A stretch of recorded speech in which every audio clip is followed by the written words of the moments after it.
palabra. Que Dios te bendiga, hijo.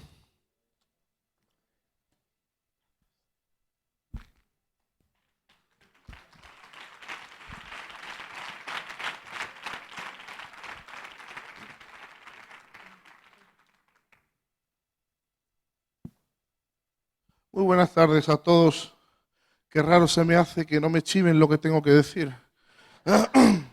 Traducir es más fácil, mucho más fácil.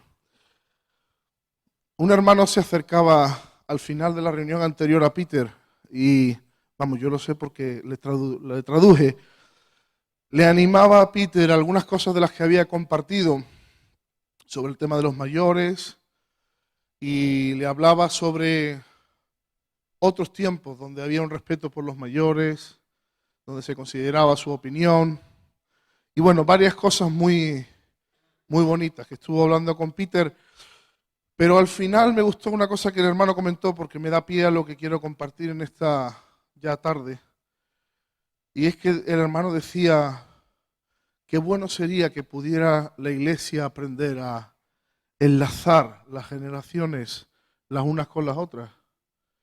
Y el hermano decía algo muy interesante, y es que el país está propicio a eso porque las generaciones están teniendo que volver a entrelazar sí o sí por aquí. Hay muchas personas ya pues más bien mayor o adulto mayor, que padres sobre todo que están teniendo que volver a recibir a hijos en casa a causa de la crisis, o con una pensioncita tener que sustentar a una familia entera, hijos, nietos. Y esto es bueno. O sea, bueno me refiero al sentido de que por lo menos se pueda recurrir a eso. Pero qué bueno sería si eso pudiera traducirse a algo espiritual, que hubiera un enlace generacional más allá del dinero. Porque si no, cuando vengan las vacas gordas otra vez, pues muchas gracias papá, muchas gracias mamá, pero vuelvo a hacer mi vida, ¿cierto? Y en relación a esto y el asunto de las generaciones y el tema multigeneracional, que fue el que se me ha pedido que hable, yo he titulado este mensaje Misión Imposible. Y ahora veremos por qué lo he llamado Misión Imposible, ¿no? El texto sobre el cual vamos a trabajar, si queréis ir abriéndolo, aunque todavía no vamos a leerlo, se encuentra en Filipenses capítulo 2. He titulado, le he dado el lema a este mensaje de una misión imposible sin la llave de Dios. Ahora, el propósito que tengo con este mensaje es traer una profunda inquietud a vuestros corazones sobre la necesidad de considerar la multigeneracionalidad en la misión para que sea efectiva y duradera. O dicho de otra manera, misión imposible. Misión imposible, ¿qué es misión imposible? Bueno, la misión que se nos ha dado, la misión que se nos ha encomendado, es una misión imposible si no se considera el componente de las varias generaciones. Y ahí es donde uno podría decir, entonces sí que estamos hablando de una misión imposible. Que varias generaciones puedan trabajar juntas y puedan dar un seguimiento a lo que Dios ha comenzado en una a la siguiente. Ahora, cuando estaba orando y viendo este tema, ¿no?, le pedí a Dios que me diera un texto, el cual reflejara el asunto de la misión, que es tema y lema de este retiro, el avance en la misión, y el asunto de la multigeneracionalidad, las varias generaciones trabajando juntos. Porque sí, la Biblia habla de generaciones en muchos sitios, y obviamente la Biblia habla de la misión en muchos otros, pero un texto que los enlazara. Ahora, ¿de qué misión hablamos? De la misión de llevar el reino de Dios a todo, vamos a decir, a este país. Y con las generaciones que estamos hablando, bueno, estamos hablando de los grupos de diferentes edades que se dan en la iglesia y en el país. Ahora sí, en Filipenses capítulo 2, versículo 22, para que sepáis un poco de lo que está hablando aquí, aquí Pablo, el apóstol Pablo, está hablando, dando unas pinceladas sobre Timoteo. Entonces lo vamos a coger unos versículos antes para darle un poco de contexto. Él habla de Timoteo y él da unas credenciales de por qué Timoteo es tan importante para él y por qué Pablo confía tanto en Timoteo. Y dice lo siguiente, voy a empezar al 19. Espero en el Señor Jesús enviaros pronto a Timoteo, para que yo también esté de buen ánimo al saber de vuestro estado. 20. Pues a ninguno tengo del mismo ánimo y que tan sinceramente se interese por vosotros, porque todos buscan lo suyo propio, no lo que es de Cristo. 22. Pero ya conocéis los méritos de él, de Timoteo, que como hijo a padre ha servido conmigo en el Evangelio.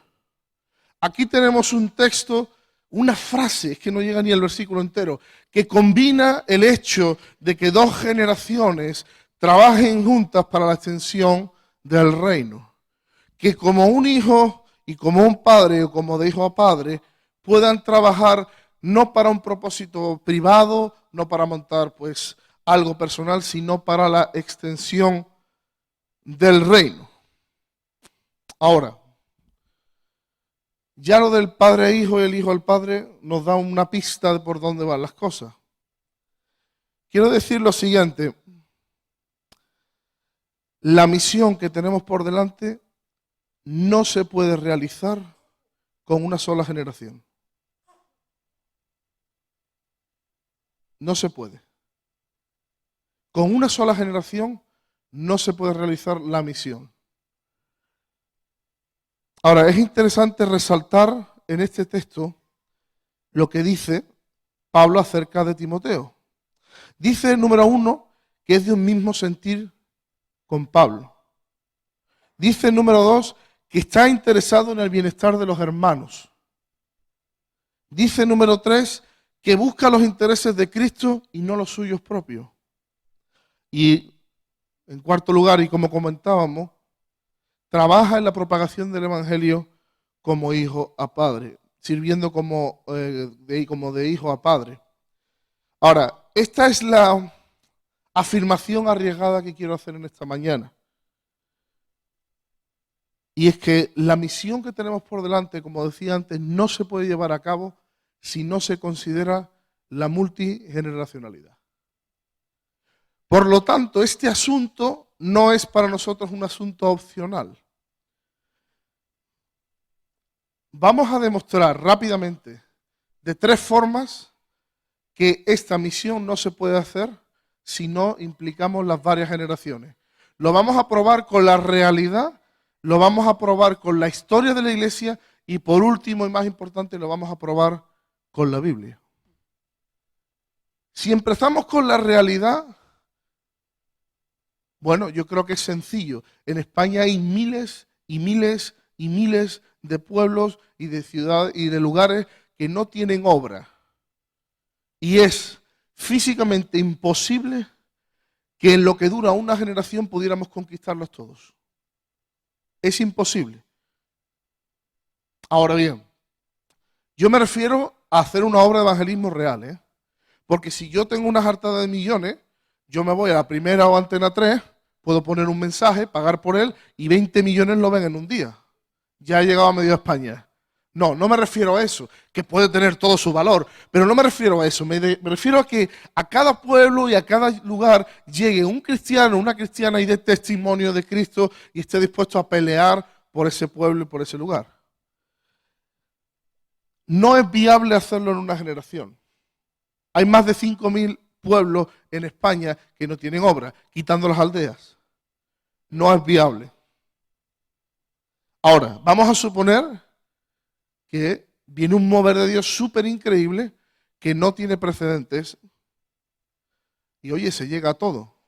Pero es que luego todavía tenemos que discipular a esos hermanos, levantar iglesias sólidas, porque Dios nos ha dicho que yendo hagamos discípulos, no que levantemos guarderías, ¿cierto? Entonces tenemos que darle un tiempo para que crezcan y maduren, sean discipulados y puedan llegar a otros. Ya van cayendo los años. A todo esto, contamos con que no haya divisiones en la iglesia. Contamos con que iglesia que se plantee, iglesia que se mantenga.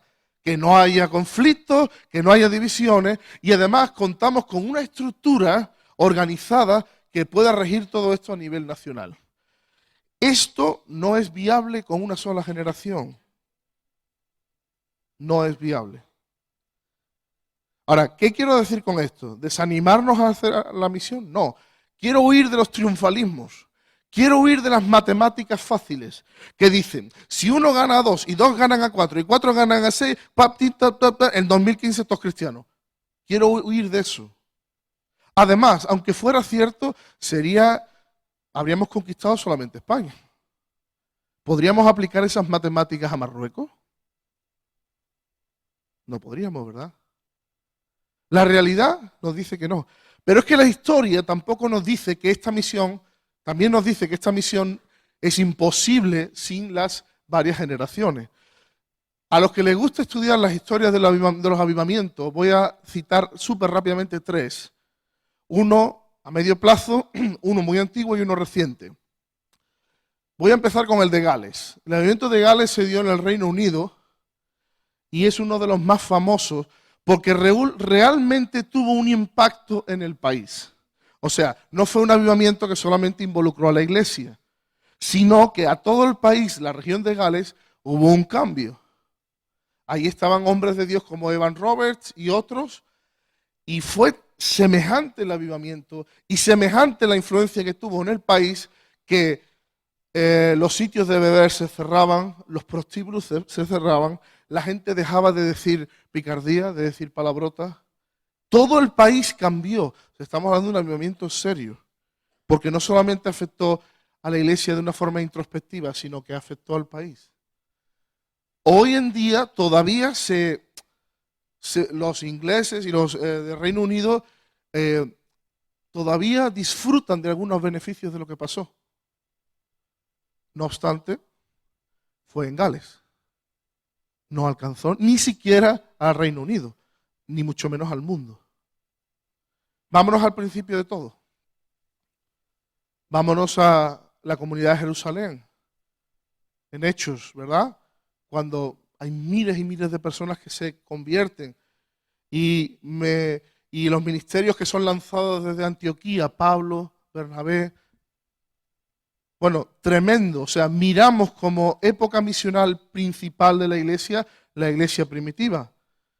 Y es cierto que Pablo dice en Romanos 15, 19 que ha llenado todo del Evangelio, pero también acota y dice desde Jerusalén hasta Ilírico, que viene a ser más o menos donde estaba la antigua Yugoslavia. Pablo no llegó a Japón. Y Pablo no llegó a Estados Unidos, ni los habían descubierto. Ni siquiera en el momento más grande de la historia, una sola generación pudo conquistar este mundo. En relación a esto, quiero citar por último uno muy reciente. Yo no sé, bueno, muchos conoceréis el llamado avivamiento en Pensacola. Creo que la mayoría de vosotros podéis distinguir que fue un mover de Dios genuino y que fue algo de Dios real.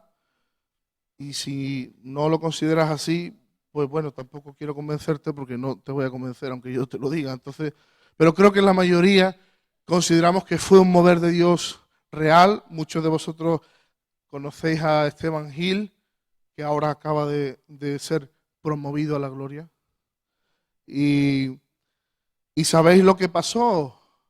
Un movimiento de Dios, un avivamiento marcado, que es de lo que más me gusta de este avivamiento, por la cosecha de almas y por un espíritu de arrepentimiento. O sea, vale, sí, había señales, cosas raras a nuestro entender, pero la gente entraba por las puertas del local y le caía la convicción de Dios. Ese era el sitio para llegar a esos amigos tuyos pesados que se creen que son unos magníficos, que no necesitan nada, que no hay manera de que les haga ni entender qué es el pecado. Bueno, eso es lo que te tienes que llevar allí. Entraban por la puerta y de repente, ¡bla!, la convicción de Dios, al suelo a llorar. Soy un pecador, me voy al infierno. O sea, un peso de la gloria de Dios. Yo sé que no es lo mismo, ¿vale? Pero hay algunos vídeos que uno puede ver que te echa a temblar. Y estuvo marcado por el arrepentimiento, lo cual me habla muy bien de ese avivamiento. Ahora, lo que me echa a temblar es que de ese avivamiento aquí han pasado aproximadamente poco más de 10 años. Yo he estado haciendo un estudio, consultando varias fuentes. La mayoría de las fuentes dicen, fuentes cercanas a ese avivamiento, ¿eh? No cualquier chalao por internet que se pone a decir lo que piensa. Hago un paréntesis. Internet lo que hace es conectarte con gente bendita y con gente chalada. Eso es lo que hace Internet, conectarte. Internet no tiene información, te conecta con gente que la tiene. Ahora tú sabrás si tú te fías de lo que dicen o no. Lo digo porque hay gente que dice, es que he visto en Internet, yo te hago una prueba, la prueba infalible. Cualquier tema de cualquier índole, que pongas en Internet, pon el tema y lo contrario del tema. Y en los dos casos te da la razón. Pon, las lenguas son para hoy, te da la razón. Las lenguas ya no son para hoy, te da la razón. Los diezmos son para hoy, te da 200 personas que te dicen por qué sí. Los diezmos ya no son para hoy, 200 personas que te dicen por qué no. Cierro Kika.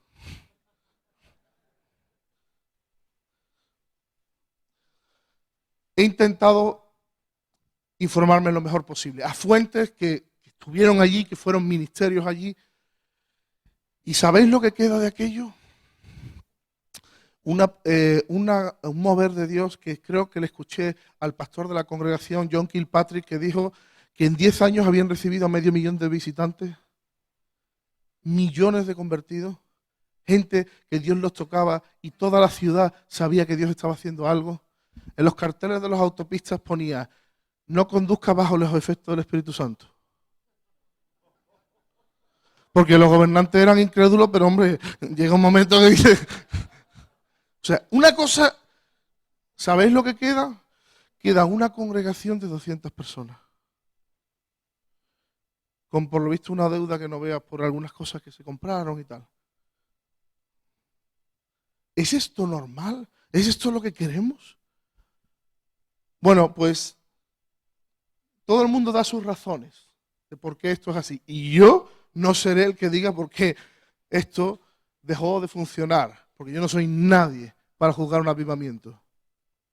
¿Vale? Lo que sí puedo es aprender de un denominador común que todos dicen, que es que no hubo una siguiente generación que tomara el relevo.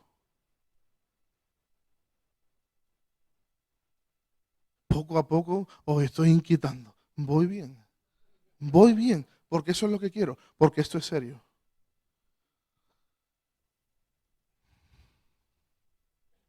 Si hay algo que está claro, es que cualquier mover de Dios, después de bendecir y sanar al pueblo y traer milagros y sanidades, debe ser enfocado en la misión y alcanzar los pueblos y ciudades, debe ser gestionado de forma correcta para que no muera y debe ser continuado por las siguientes generaciones. Si no, se echa a perder. Ahora, hemos hablado de la realidad, hemos hablado de la historia, vamos a la Biblia. ¿Qué nos dice la Biblia sobre la multigeneracionalidad? Pues, no voy a hacer un estudio, simplemente cito cosas. Básicamente Dios es un Dios multigeneracional, sí o sí. Vamos al principio, vamos a la creación. Yo no sé cuántos habéis pensado alguna vez que cuando Dios creó a Adán y Eva y le dijo que fructificaran, que se reprodujesen, y no habían pecado, pregunto, ¿iban a morir sí o no? No iban a morir. Bueno, y si tenían hijos y no morían, Los hijos tampoco iban a morir. Y los nietos tampoco, y los bisnietos. Eso significa que Adán y Eva iban a ver a sus nietos, a sus bisnietos, a sus tataranietos, a todos. Porque por cuantas más generaciones hubiera, ellos seguían viviendo. De hecho, con 1000 años casi que vivió Adán, llevó a unos pocos descendientes. No me imagino en Navidad los regalos, pero el asunto es que Dios los creó para que las generaciones vivieran en paralelo. La idea no era que ésta reemplazara a la anterior. La idea es que estuviera desde el primero hasta el último todos a la vez, funcionando. ¿Correcto? Número 1. Ahora, Antiguo Testamento. Todos sabéis cómo Dios hacía especial hincapié en que los padres enseñaran a los hijos y transmitieran de generación en generación lo que Dios había hecho. Esta misma mañana hemos escuchado cómo Peter hablaba de las piedras memoriales que se ponían para que las siguientes generaciones supieran. ¿Y qué del Nuevo Testamento? Bueno, no voy a entrar en el servicio de los sacerdotes en el Antiguo Testamento, que era de los 30 a los 50 años, para poder dar oportunidad a que varias generaciones pudieran servir juntas. Pero me lo salto. Nuevo Testamento, el mismo Jesús, en la oración increíble de Juan 17, que todos la conocéis cuando ora por la unidad de la iglesia, ¿vale? Con la gloria que me has dado a mí, ¿verdad? Todos la sabéis, que sean uno para que el mundo crea. Ahí Jesús ya dice y ora, no solamente por estos, oro, dice, sino por los que van a creer a través de estos. O sea, Jesús ya está teniendo una visión generacional de los que van a venir después de los que Él está formando. ¿Correcto? ¿Qué considerar? La profecía de Joel, cuando se cumple en Hechos capítulo 2 con el derramamiento del Espíritu Santo, cuando dice que volveré el corazón de los padres a los hijos, de los hijos a los padres, que los jóvenes verán visiones y que los ancianos soñarán. ¿Hay algo más intergeneracional que esto? Y bueno, ya hemos hablado del caso, un ejemplo, ¿no? De Pablo y Timoteo. Me encanta porque a Pablo a veces se le planta o se le describe como un hombre que se lo quería echar todo a las espaldas. Y lo cierto, la verdad, es que cuando se lo echaba a las espaldas es porque no tenía nadie que le ayudara. Pero él siempre quería trabajar con nuevas generaciones e invertir en jóvenes ministros. En Timoteo, en Tito, en otros. ¿Qué es lo que queremos?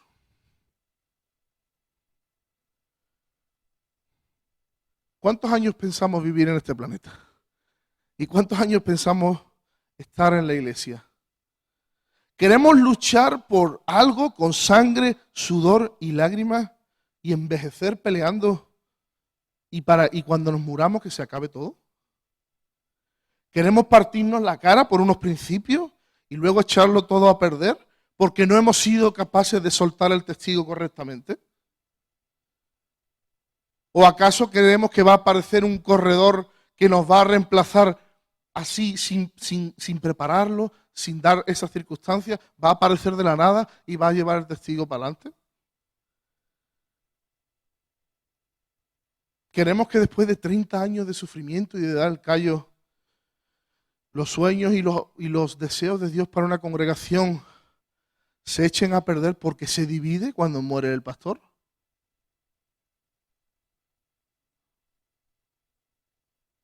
Yo no. Estas son algunas preguntas que hay que hacerse. ¿Por qué las congregaciones en España son tan jóvenes?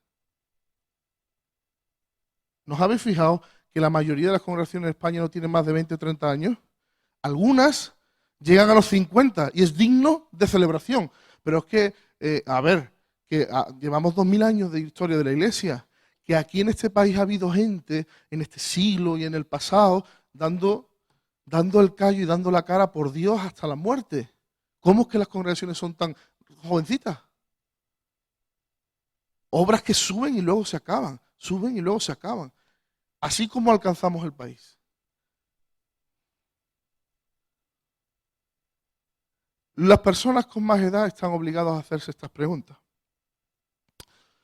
Y las personas con menos edad, más nos vale hacernos estas preguntas también. Lo curioso del tema es que parece que en el mundo le dan importancia a esto más que la Iglesia. Os pongo un ejemplo.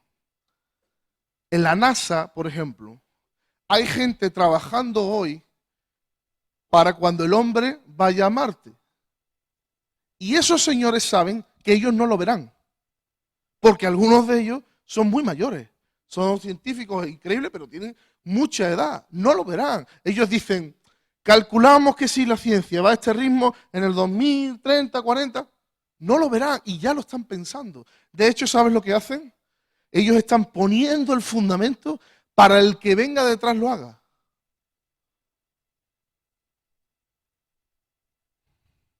¿Cuántos conocen a Steve Jobs? Señor. Dios mío.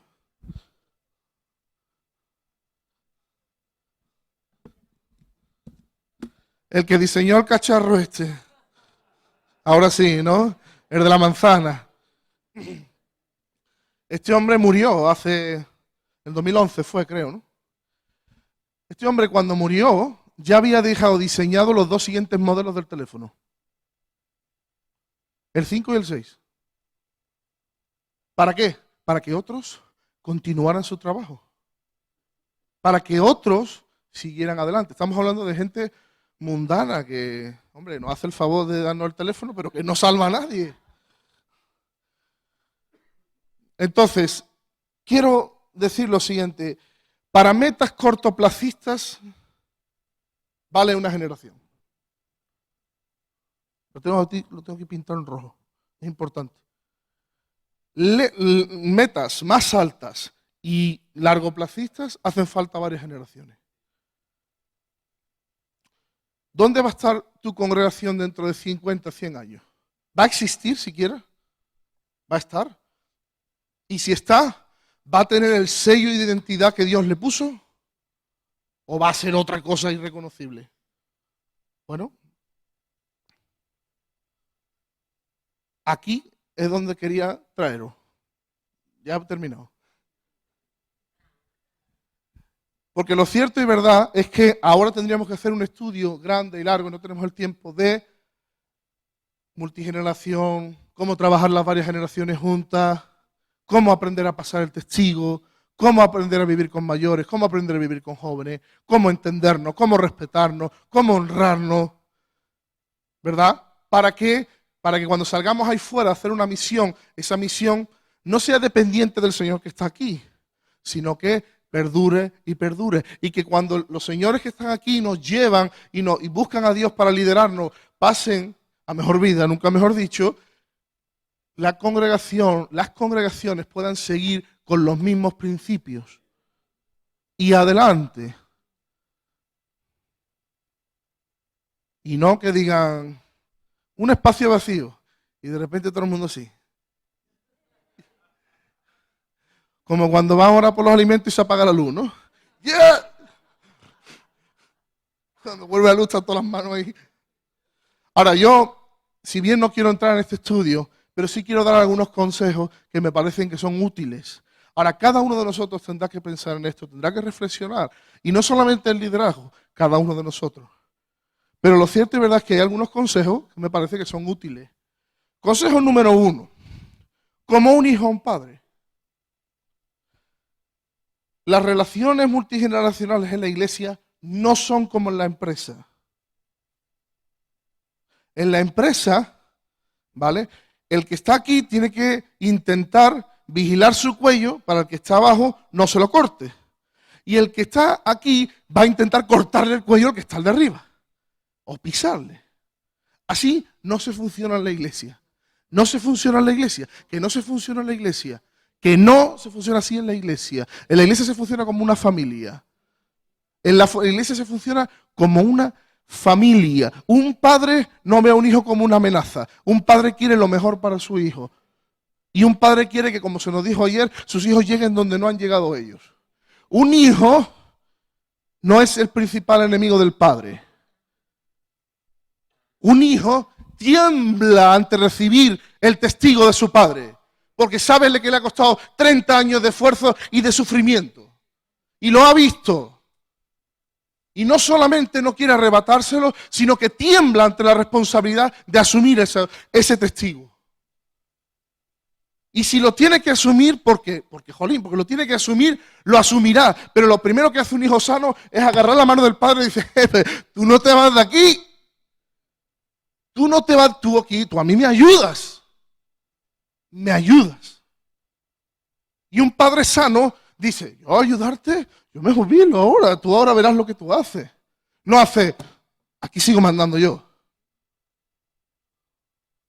Eso es una familia. Y así se trabaja en el reino. No como una empresa, y menos de las malas. Ahora, segundo consejo. Este es muy importante. Muy importante. Metas comunes. ¿Sabéis por qué a veces es tan difícil que varias generaciones trabajen juntos? Porque tienen metas totalmente diferentes. ¿Sabéis por qué a veces es tan difícil transicionar en la iglesia de una generación a otra? Porque la generación primera tiene unas metas y se huele que la que viene por abajo tiene otras totalmente difícil. Y estamos ahí con el testigo que si te lo doy, que si no te lo doy. Y eso es una pena. Un señor ya con edad que tiene que soltar un testigo no debería tener que estar haciendo así, ahí se lo doy o no, se va a cargar esto, no debería tener que estar así.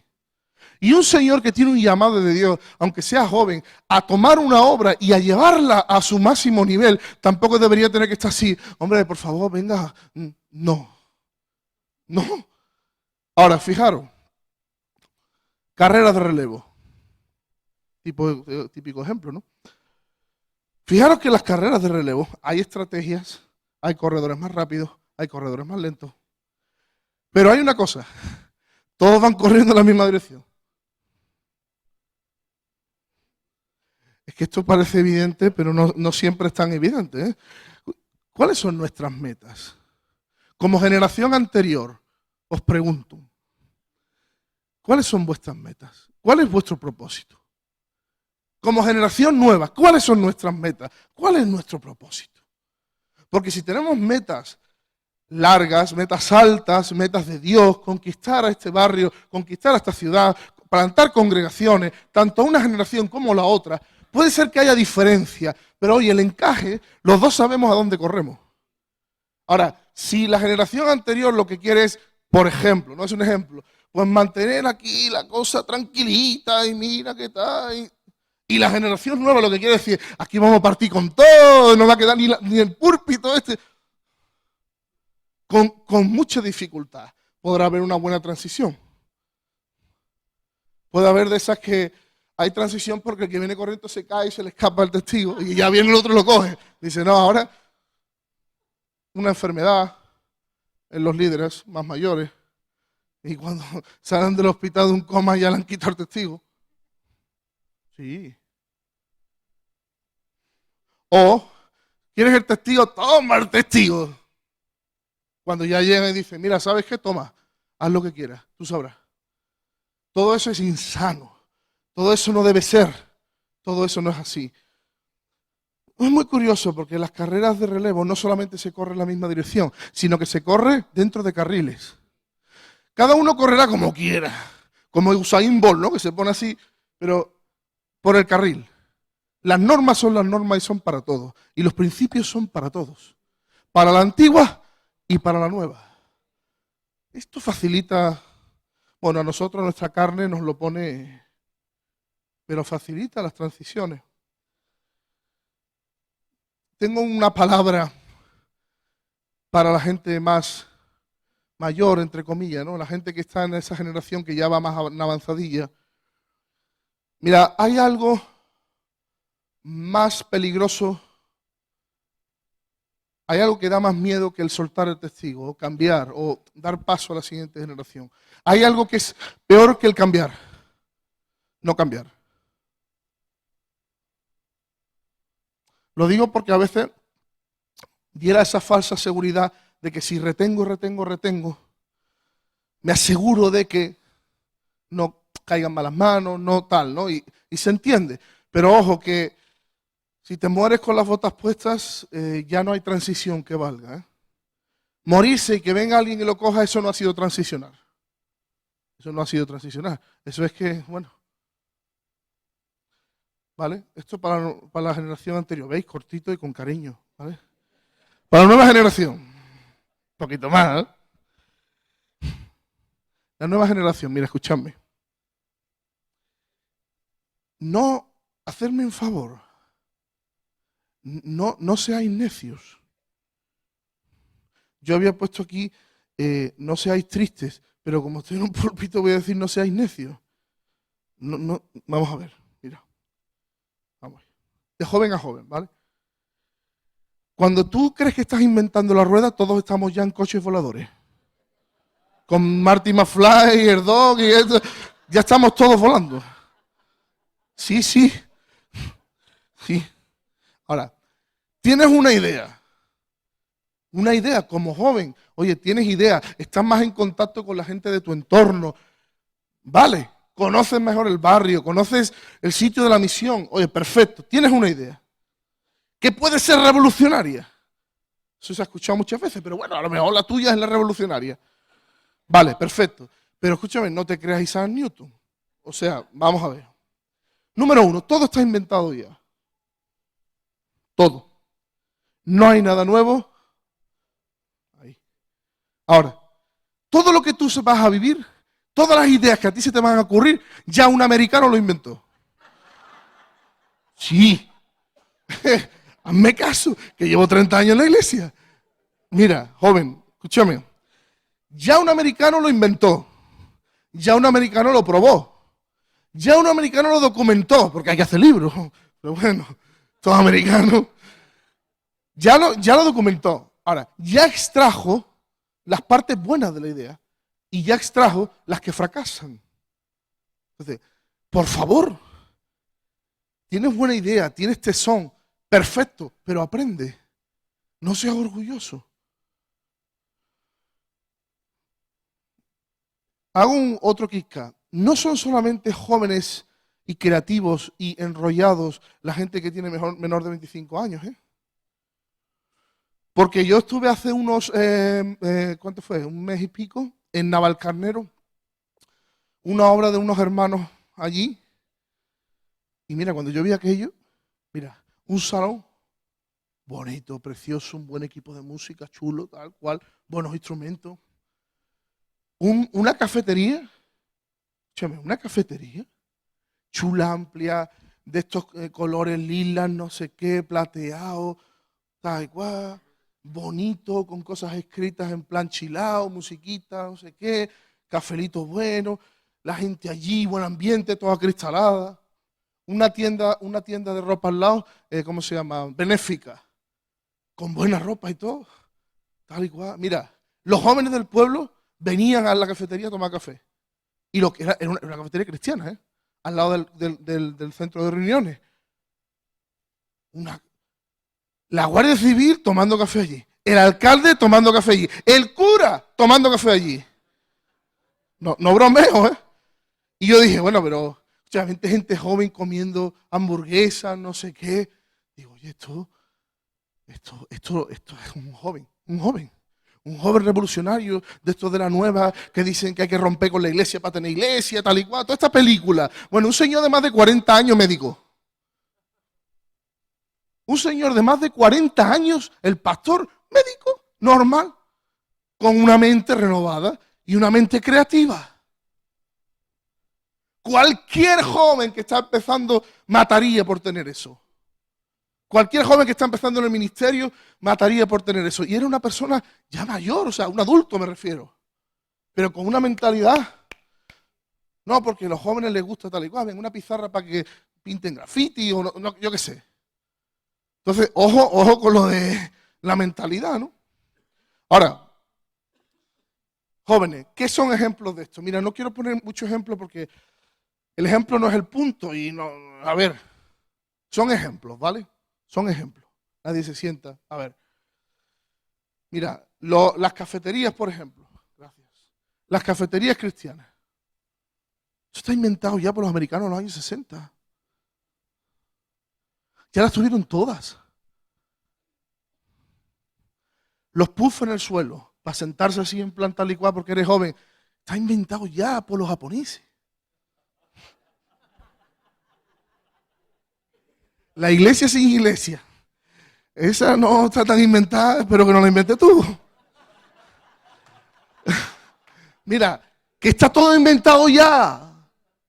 Está todo inventado ya. ¿Qué quiero decir con esto? ¿Que Dios no puede dar ideas? No. ¿Qué quiero decir con esto? ¿Que no hace falta tu creatividad, tu impulso? Sí. Lo que quiero decir es que no digas, aquí o predicamos con iPad o esto o somos todos unos religiosos.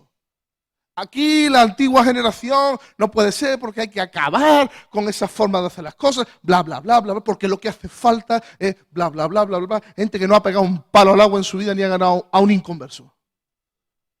Señores, que los mayores son mayores pero no son tontos. ¿Vale? Entonces, por favor. ¿Vale? Ahora,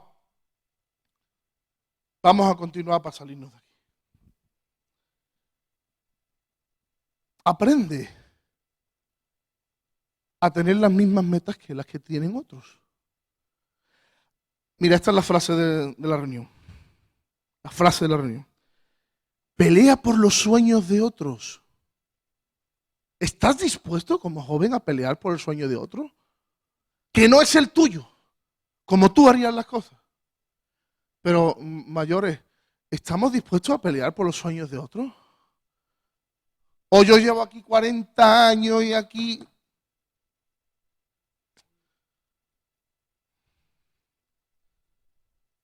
Joven, gánate a los mayores. Mira, yo he visto a gente mayor hacer locuras por jóvenes que han sabido hacer las cosas bien. ¿Tú quieres ganarte un mayor? Cuando empiecen a pegar tiros, no te vayas corriendo. Métete en la trinchera con él y aguanta al tipo allí. Cuando haya que salir y hacer y currárselo, estate allí, al lado de él. Y da el callo. Y te encontrarás que será el mayor el que digan, oye, pues este chaval, no veas, ¿eh? ¿Qué le gusta? ¿El chilao? Yo le traigo el CD. A mí esas cosas me parecen raras, pero yo le traigo el CD. Yo he visto a señores mayores, cuando se han criticado a jóvenes, ¿por qué han hecho las cosas mal? Porque los jóvenes no se dan cuenta, pero todavía llevan pañales. Pero no se dan cuenta. Y cuando han hecho las cosas mal, yo he visto a personas mayores decir, no, mira, sí, es un poco raro el chaval, no, pero es un hombre de Dios. ¿Eh? Ahí donde tú lo ves, yo lo veo orar, yo lo veo evangelizar, yo lo veo servir, cómo nos respeta, cómo nos trata. Uf, uf, uf. Y te los ganas. Y son los que luego sacarán la cara por ti los primeros. Y la gente mayor, lo mismo. ¿Qué crees? ¿Que te va a cuidar otro de tu edad cuando seas mayorcito? Más vale que tengas a alguien detrás que pueda echarte una mano y que tenga fuerza en los brazos, no solamente sabiduría en el coco. Mira, más grande que los planes de uno o los planes de otro son los planes de Dios. Y esos son los que están por encima de todos. Yo me quedo impresionado en algunos casos, lo digo con todo dolor y permitirme la franqueza. Ha habido casos que yo he tenido pues no sé, la suerte o la malaventura de poder vivir cerca o de conocer donde ha habido transiciones generacionales mal hechas o que no se han dado, y eso ha llevado a una situación donde en rupturas, problemas, casos incluso donde la iglesia se perdía. Y es muy interesante porque si tú hablas con una parte, te da un montón de razones por las cuales me siento ofendido, me siento atropellado, esto no se hace así, tal cual. Y es cierto, tú escuchas una parte y dices, luego escuchas a la otra y dices, mira que esto no es así, esto es un tapón, esto no hay manera, se está muriendo y nadie se entera. Y lo interesante es que ninguna de las partes parece pensar en, bueno, ¿y la iglesia que se va al garete qué? ¿Y la obra de Dios que se pierde en esa ciudad o en ese pueblo qué? ¿Quién piensa en eso? Uno piensa en sus intereses, en sus planes que se han trastocado después de tantos años. Y el otro piensa en que quería entrar con toda la fuerza y lo han desanimado. Pero ¿quién piensa en lo que se pierde? ¿Quién piensa en lo de arriba, en lo que supera los planes personales de cada uno? Parece que nadie. Es que nadie puede echarse para atrás un poco y decir, mira, en pro de que la cosa siga, en pro de que el testigo sea dado y transmitido correctamente, yo cojo mis anhelos, mis ilusiones, mis planes y me los echo para atrás y me aguanto. Se llama morir a uno mismo, se llama negación, está en la Biblia. Y bueno, parece que nadie se acuerda.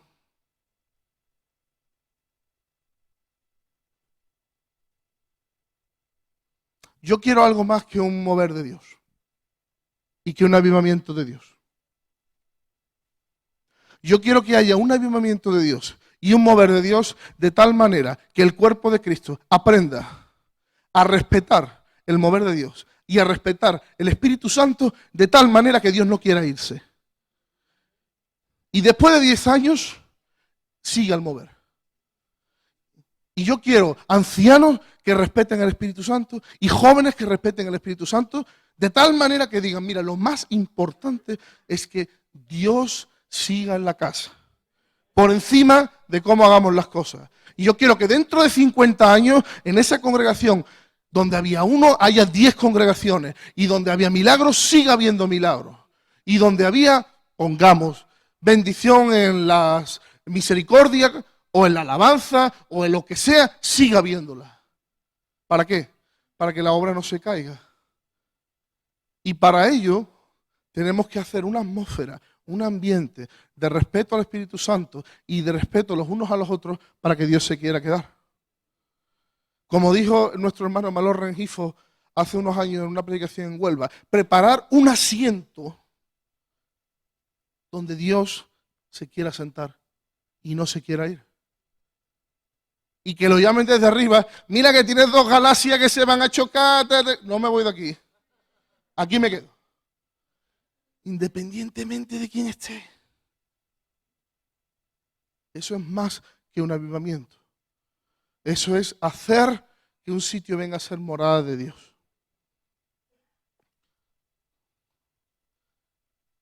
Digo una cosa y cierro con este punto.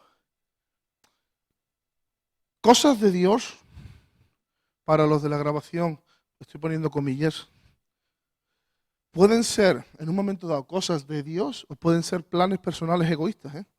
Ojo. Pablo nos habla de incluso los que predicaban por contienda. Por decir, yo predico más que tú.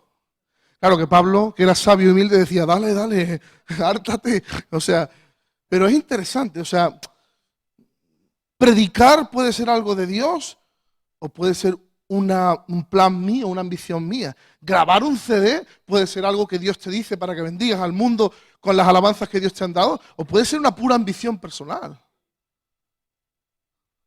Entonces, si no somos capaces de bajar nuestras metas y ambiciones personales para que se levante la de Dios, nunca vamos a tener una meta común. Y es complicado que las generaciones trabajen juntas y menos las transferencias de generaciones. Tercero, las formas.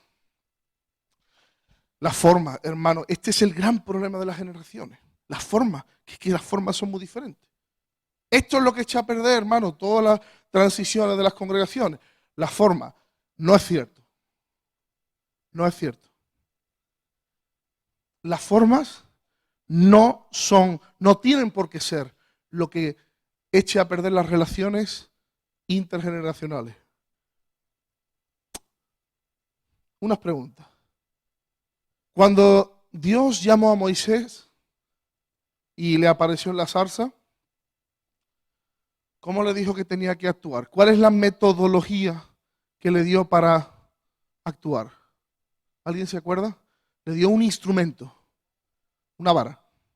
¿Y con la vara qué tenía que hacer? Bueno, pues se convertía en serpiente, hacía milagros con la vara. ¿La usó? Sí. La usó con Faraón, con los magos, luego en la apertura del Mar Rojo. Oye, vaya vara, ¿eh? Esa es la vara. Claro, con la vara golpeó la roca, salió agua.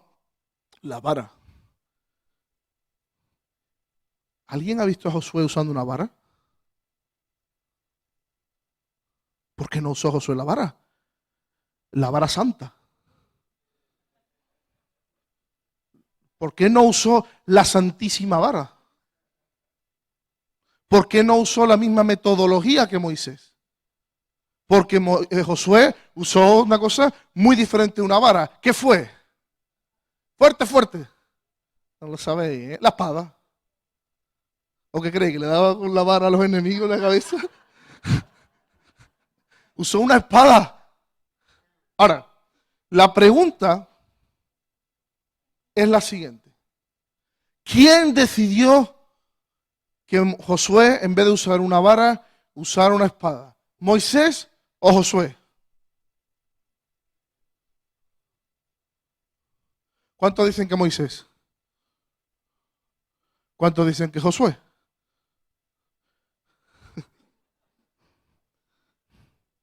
¿Cuántos dicen que Dios? ¿Quién lo decidió? Dios. Las formas, la metodología, el instrumento, no fue un problema. O ves a Moisés diciéndole a Josué, Josué, coge la vara, que si no...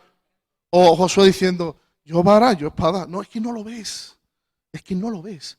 ¿Qué ves en Moisés y en Josué? Relación paterno-filial, ¿estamos de acuerdo? Ves, segundo punto, un mismo propósito que era ¿cuál? Meter al pueblo en la tierra. De hecho, si Moisés no hubiera pecado, Moisés también hubiera entrado con Josué. La meta era para los dos igual. Llegado el momento se hizo una transición, pero el camino era el mismo. Ahora, fijaros en esta imagen tan bonita, ¿no? Cuando se hace una pelea, todos la conocéis, y está Moisés en el monte con la vara y Josué en el valle con la espada. Las dos generaciones trabajando juntos, cada uno con la metodología e instrumentos que Dios le había dado, pero trabajando juntos para un plan mayor que ambos. Ambos. Era un plan mayor que Moisés y un plan mayor que Josué. Era que el pueblo prevaleciese. Y en todo esto de la multigeneracionalidad, debe de desaparecer el yo y tiene que aparecer el nosotros. Y fijaros que la vara no fue un problema. Ahora,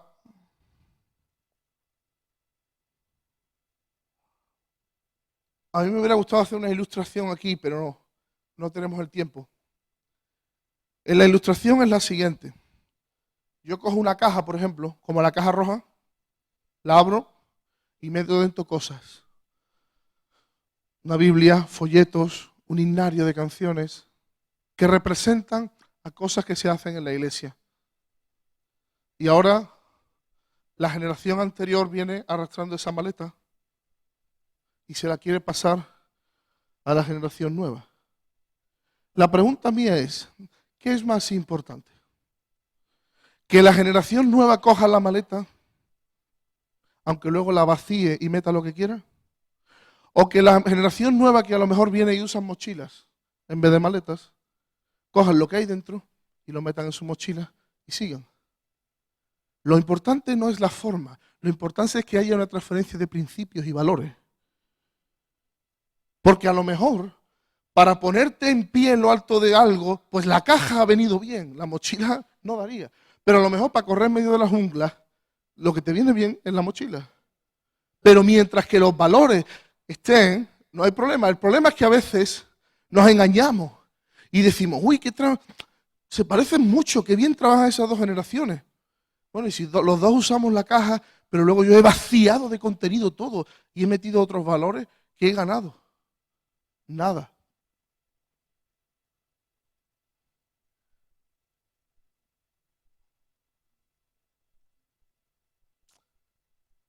Antes de cerrar, decir que hay una cosa muy bonita que me gusta de la vida de David, que es que cuando David ya era mayor, y todos recordaréis una batalla donde estuvieron a punto de matarlo y tuvo que uno defenderle, en ese texto dice que ya David en la vejez tenía gente joven que mataba gigantes.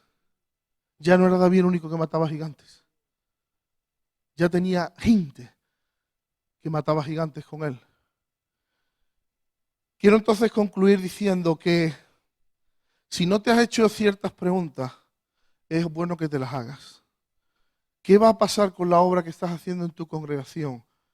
Con lo que se está llevando a cabo, con las metas, con la misión que tenemos por delante.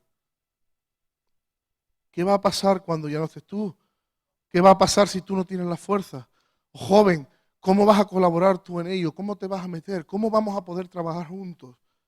De tal manera que dentro de 10, 20, 30, 40 años la cosa vaya como la senda del justo, en aumento.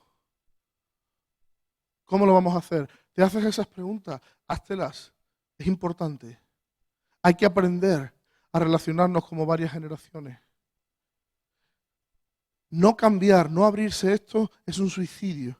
La historia, la Biblia demuestra que se perderá lo que se haga. Hay que aprender a tratarnos como familia, como padres, como hijos, con unas metas comunes y claras. Y saber que la misión coge muchísima más fuerza cuando se hace con varias generaciones juntas. Steve Hill, que acaba de ir con el Señor, dijo: nada más me importa en la vida que ver vidas cambiadas. Nada.